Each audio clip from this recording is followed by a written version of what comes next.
Rais wa Marekani Bwana Donald Trump anasema Rais wa Urusi Vladimir Putin atafuata tu kile ambacho atamwelekeza.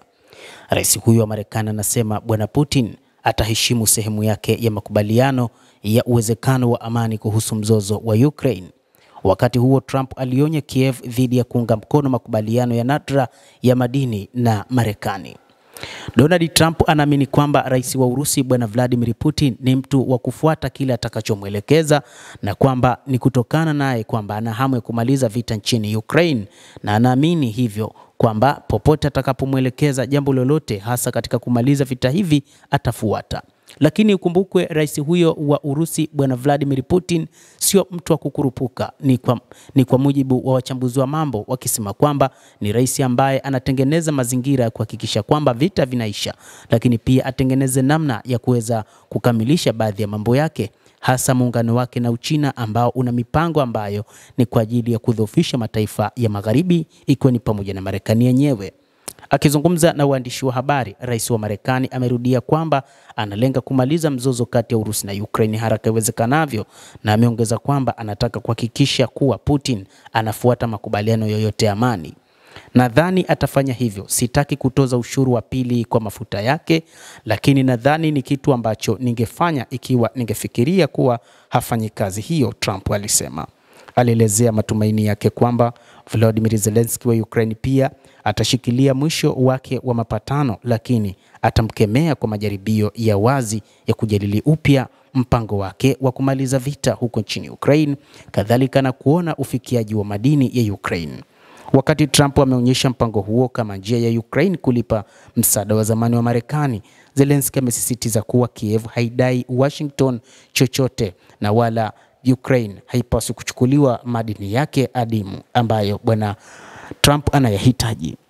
Tulifanya makubaliano kwa ardhi adimu, yote yalifanyika. Sasa wanasema sawa, nitafanya mpango huo tu ikiwa tutaingia katika NATO au jambo fulani kwa matokeo haya, Trump alisema, akisisitiza kwamba wanachama wa NATO kwa Ukraine haujajadiliwa kamwe na kamwe Ukraine haiwezi kuwa mwanachama wa NATO. Hata hivyo amependekeza kuwa suala hilo ndilo linalowezekana sababu ya kuongezeka kwa uhasama kati ya Moscow na Kiev tangu mwaka 2022. Trump hapo awali alimtishia Zelensky kwa matatizo makubwa ikiwa atakataa mpango huo wa nadra. Bwana Donald Trump alimtishia Bwana Zelensky kwamba atakutana na jambo zito katika kipindi hiki na nikiwa atakataa mpango wa kupata madini wa Marekani.